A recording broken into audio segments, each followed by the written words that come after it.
Tyson's manager I know really well, and he was saying like, I was watching interviews. He was saying like, we've left no stone unturned, even down to in the swimming pool and the temperature of the water and everything. We've done everything we can for this. They did everything they can for this, and they came out second best. Right? So it makes you think like, what can you do more this time to beat Usyk? And Usyk's very good at rematches. That's how Anthony Joshua. He's a good reader. Yeah, right. But in saying that, I believe if Tyson Fury did slight adjustments, he could win this fight. He ain't gonna win the fight excitingly. He's gonna win the fight technically boring. But I think Tyson Fury could win the fight. You know what I mean? I'm gonna keep on saying this until this gets to his camp. Make sure that What? You know what I mean? Take a seat. I'm gonna this segment here. I'm gonna send it to Spencer Brown and Woody, who also works in for Gold Star. I'm saying it because I really do believe that Tyson Fury could win the fight, but it would be boring. Do you think he needs to keep him on the outside and use his reach? It would have to do that. But the thing about it is this: what Tyson Fury does so brilliantly, did it so brilliantly in the third Deontay Wilder fight, is when he feints, he double jabs, right? And I think he got taken away to think, right, I'm the bigger man. I'm just going to show you what time of day it is. But he was with a other guy that could suck that up, and he did suck it up. But you know what? Because I think it'd be sacrilege if we don't get Tyson Fury versus Anthony Joshua. Yeah, this was my next question. It's like, look, they're the two biggest names in British boxing, you know, Anthony Joshua and Tyson Fury. Who wins that fight? Right now, Anthony Joshua. Right now, Anthony Joshua. Is it because Tyson's coming off a loss? Yeah.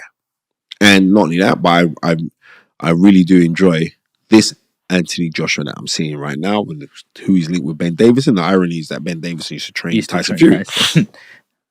But I'm enjoying seeing this guy here. Anthony Joshua here. I like this Anthony Joshua. I really do like him. Okay, well, I hope we do get to see that fight, you know. Look, you've been absolutely amazing in terms of, you know, your analytics, in terms of the heavyweight boxing division. You're, you know, a renowned historian in the game.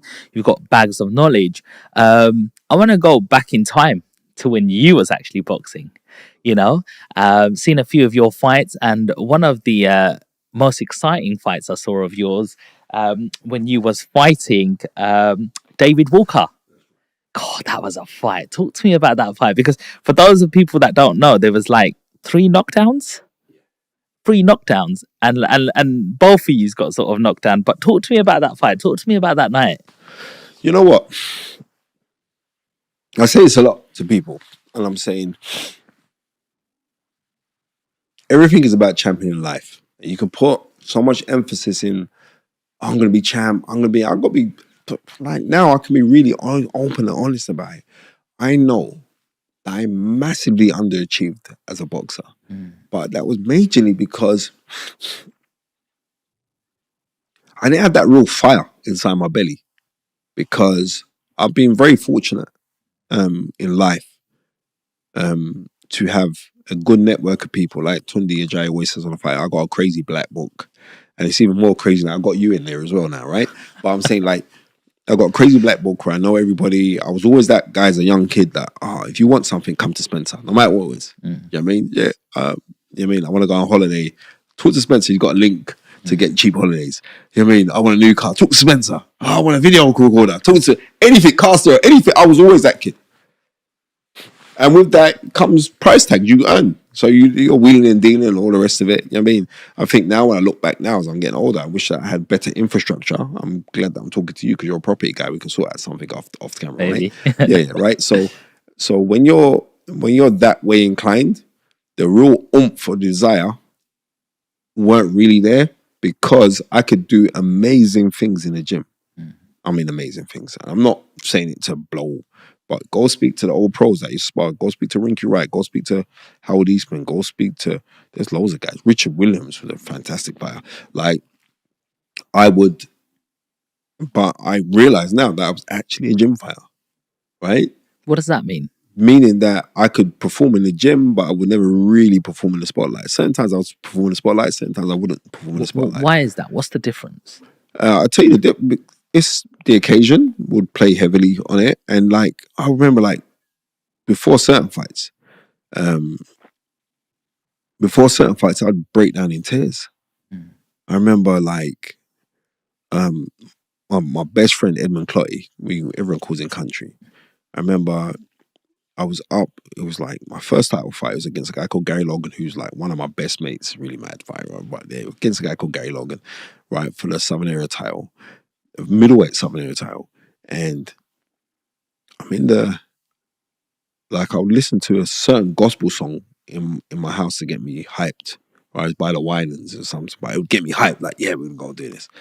And I remember being in my bedroom. This is the song Shadowboxing. And I played it and I started crying. I was crying uncontrollably. I was just crying and crying and crying and crying and crying. And my mum comes up and she said, "What's the matter with you? You're gonna be good." And then she phones my mate Country and he comes over and he, "Come on, man, what's the matter? Come on, we're gonna do this, it's you, you're the spirit." That's what it was called me then. You're the spirit, you're gonna do. And I was just crying uncontrollably. So I realized like with boxing, sometimes you gotta be detached from the dangers of the sport. Yeah?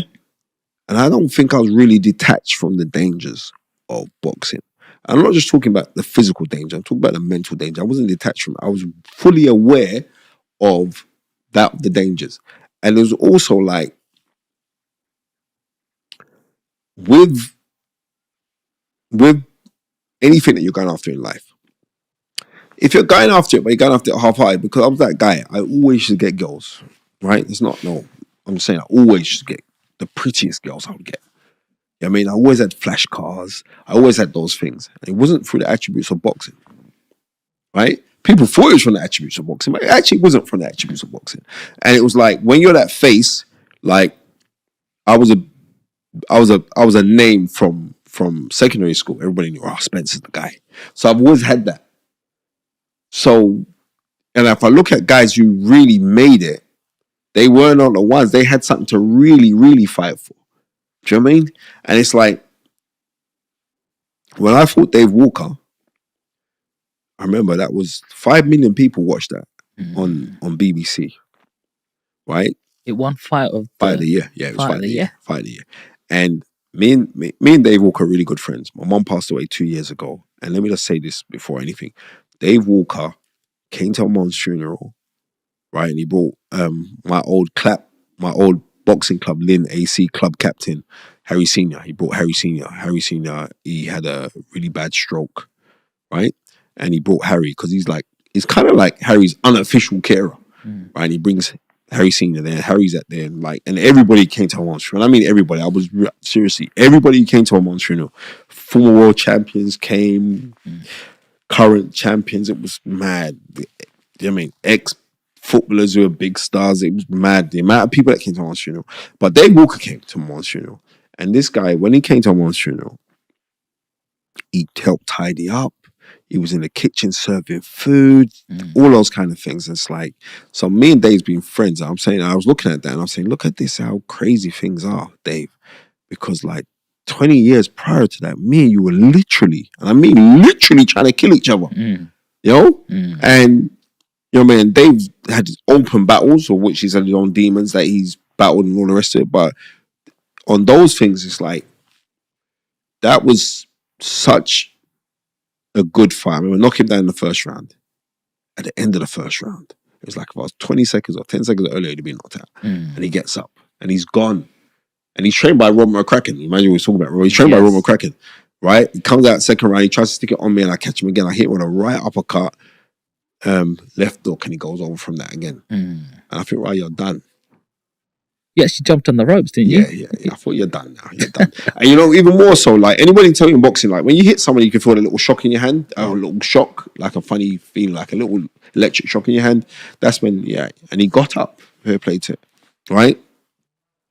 Then we're into round 3, And then end of the round, he knocks me down with an overhand right. Then I get up, right? And then he comes out and he throws out a barrage of punches. I remember the referee Lee Cook stopped the fight. And I'm like, what, are you stupid? Yeah. Because I'm telling you, I'm going to be real with you. Because in my head, I'm saying, all right, I'm on the ropes. He's throwing shots at me. And I'm saying to him, because I used to do this in the gym. I was really impressed by you at that stage because you were slipping and sliding. He wasn't hitting you. He wasn't hitting you anything clean. You know what? I'm not complaining about that because that fight is part of history. And like, if I won that fight, I don't think people were talking about how it is. You know what I mean? Because it was that one of those ones.